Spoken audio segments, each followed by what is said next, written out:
Guten Tag, WAP. This is Mr. Liniger. Let's make history today as we go over Unit 2, Day 14. We're going to spend the last 2 days of this unit talking about East Asia. We'll talk about China and Japan. And today is China during the early modern period. But let's get started with our daily punishment. My wife tried to apply at the post office, but they wouldn't let her. They said only males work there. 2 puns! Mel's letter. Your key terms for today: the Ming Dynasty, Forbidden City, Emperor Yongle, Beijing, Manchu, the Qing Dynasty, Emperor Kangxi, Emperor Qinglong, Son of Heaven, Neo-Confucianism, Meritocracy, and Matteo Ricci. We're going to go over the political and economic and social characteristics of China during the early modern period and Chinese isolationism. Let's talk about the Ming Dynasty. The Ming Dynasty were the ones that drove out the Mongols. Originally, the person that drove out the Mongols was a peasant. They'll last from 1368 to 1644. They will create a centralized government. They'll restore Chinese cultural traditions. They'll reintroduce the Chinese Confucian bureaucracy, civil service system. They'll reintroduce Neo-Confucianism as their major ideology. The Ming Dynasty will try to recreate the past, not really improve upon it. They'll move the capital to Beijing. Within the capital, they'll build a part of the city just for the emperor and his family. It's called the Forbidden City. They will extend the Grand Canal to the north to bring food to the city. One of the more famous rulers of the Ming Dynasty is Emperor Yongle. Emperor Yongle is known for a couple of things. He created the largest encyclopedia in the world that had pretty much the whole history of Chinese dynasties. It was recently surpassed by Wikipedia. Source, Wikipedia. Emperor Yongle was also the one that did the voyages for Zheng He, and he's the one that stopped the voyages for Zheng He.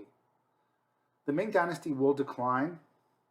The centralized government will run poorly under weak emperors. Public works will fall into disrepair. There'll be government corruption, famine, peasant rebellions. These all should seem very familiar with the whole dynastic cycle. Rebellion by army units opened the door to nomadic invasion. And what's going to happen in 1644, one of the last nomadic groups, the Manchus, are going to invade China, and the nomads are going to take over, and they're going to create a nomadic Chinese dynasty, the Qing Dynasty. Let's talk about the Qing. The Qing will last from 1644 to 1911. They were originally nomadic invaders from Manchuria. They're the last steppe nomads. They'll proclaim the Qing Dynasty. The Manchus will remain an isolated ethnic elite. They'll forbade intermarriage with the Chinese. They'll forbade Chinese immigration to Manchuria, Mongolia. They will permit Confucian scholars to run the government, so that's different than the Mongol dynasty. And they will maintain the Confucian governmental system. One of the more famous emperors was Emperor Kangxi. He was a Confucian scholar, enlightened ruler. He will conquer Taiwan. He will extend Chinese control into Central Asia, Tibet. Another one was Emperor Qinglong. He was a ruler, poet, and artist. Under him, Vietnam, Burma, and Nepal will be made vassal states. And China will be peaceful, prosperous, and powerful. Let's talk a little bit about their governmental ideology. The Ming and the Qing Dynasty will reestablish the Tang and Song governmental system and their philosophy. Neo-Confucianism will become predominant. But what they're doing is they're reintroducing the system, but they're not adding on to it. So it's not going to be as vibrant as before. The emperor will be considered the son of heaven. People believed he had heavenly powers. He was supposed to maintain order on the earth. When you met the Chinese emperor, you had to kowtow to him, which means you bow to him where your forehead touches the ground. You're basically laying on the ground, belly up, belly down. The Chinese did reintroduce the Confucian bureaucracy. It was intensely competitive. Few will be chosen for government positions. Others could be local teachers or tutors. The Confucian curriculum fostered common values. The Ming Dynasty will restore the social system, and the Qing Dynasty will maintain traditions. The basic unit of Chinese society remained the family. The highest value was filial piety, respect for your elders. They're going to focus on the Confucian duties of loyalty and reciprocity. There was still an important function of clan and extended family. Gender relations will become very patriarchal. Again, strict patriarchy over all females. Parents prefer boys over girls. Marriage, the whole goal of marriage was to continue the male line. There was female infanticide, where you kill the baby girls. There was female infanticide, where you killed the baby girls. Women were encouraged to commit suicide after their husbands died, kind of similar to India. The Ming Dynasty restored foot binding, and it went to even younger girls. The lowest status person in a family was considered the young bride, so like even below the children. In the social system in China, you had the dynastic family at the very top of the social class. This was the emperor, his family, his wives, his children, relatives. Under the Qing Dynasty, they were all Manchu, not Chinese. And then you have the privileged class, like the scholar gentry, the bureaucrats, then the landed gentry, the nobles. Then you have the peasants, sometimes called the mean class. They were esteemed by Confucians for their honest labor. Then you have the artisans, then the merchants.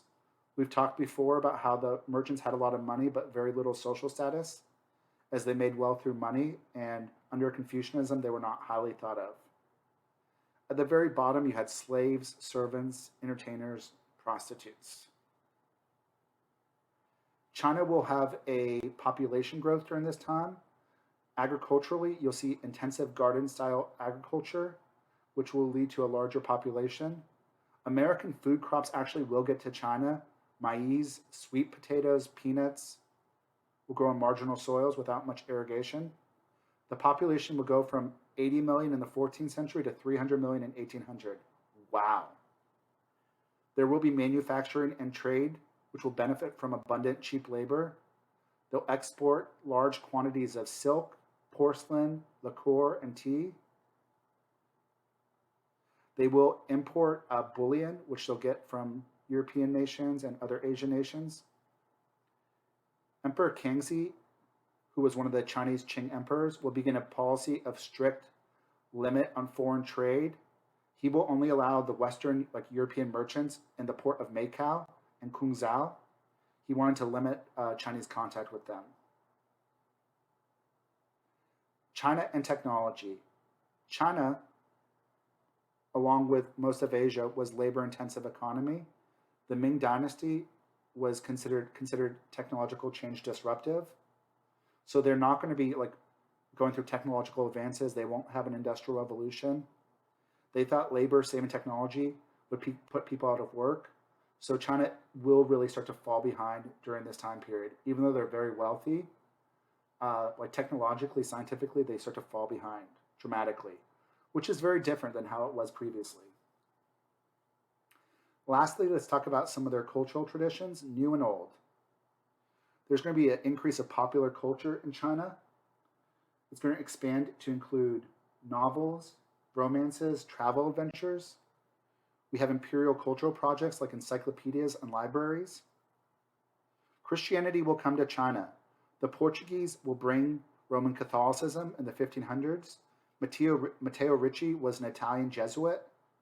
He's going to impress the Chinese Ming Emperor with European science and mathematics. He'll bring them new devices like glass prisms, harpsichords, and clocks. At first, it looked like Catholicism would come to China. The Jesuits were respectful of Chinese tradition, but they won few converts. One of the problems the Chinese had was they had problems with how Christianity was an exclusive religion, unlike something like Buddhism. The Jesuits at first let the Chinese still be Confucianist, but then the Franciscans and Dominican missionaries will come. They'll criticize the Jesuits for being too tolerant and for allowing the Chinese to keep their previous beliefs. The Pope will basically upheld the critics, and speak out against the Jesuits that they can't do that. As a result of this, Emperor Kangxi will denounce Christianity, and the few converts of Christianity that China had will disappear. All right, guys, that's all I have for you for today. Until next time, deuces, deuces, deuces.